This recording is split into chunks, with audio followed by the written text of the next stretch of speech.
Nos points forts chez des environnements, c'est effectivement le matériel, les moyens humains.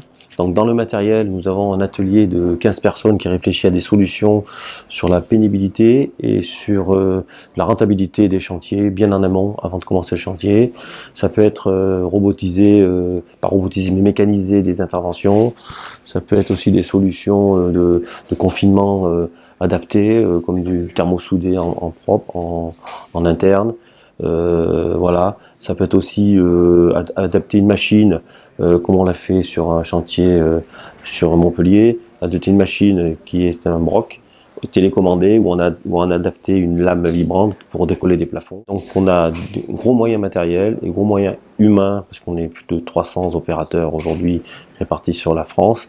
L'avantage d'avoir plein d'agences, c'est qu'on peut effectivement, quand il y a un chantier à Bordeaux où il y a besoin de 30 personnes, eh bien, on a une grande facilité à communiquer entre les agences pour ramener les personnes qu'on a besoin sur les chantiers un peu importants. Voilà, après, on fait pas que du gros chantier aussi. Naturellement, on fait du petit et moyen chantier. Le gros chantier, c'est notre avantage sur les gros chantiers, c'est qu'on a de l'expérience dans ce domaine-là. Ça fait 20 ans qu'on fait du retrait de l'amiante. Aujourd'hui, je crois qu'on est un des leaders en France en termes de désamiantage par rapport aux moyens qu'on peut mettre sur un chantier. On fait aussi du retrait de plomb, des peintures, ce qui m'en vient parler du décapage, où on est des spécialistes du décapage. On a des décapeurs, alors soit à la très haute pression, soit au sablage avec plusieurs grains de sable, tout dépend le support, ou soit en grenaillage. On a les plus grosses grenailleuses de France, c'est nous qu'on les a.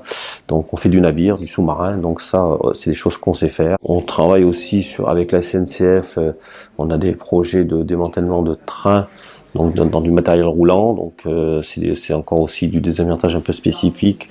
Il faut enlever des peintures internes, il faut enlever dans les jupes des corails, il y a souvent de l'isolant amianté, et c'est des choses qu'on met en place avec une salle blanche capable d'accueillir un train le train fait quand même, la salle blanche doit faire 30 mètres de long, 6 par 6 pour confiner cette zone. Ça on est en projet de le réaliser, donc on est présent un peu partout.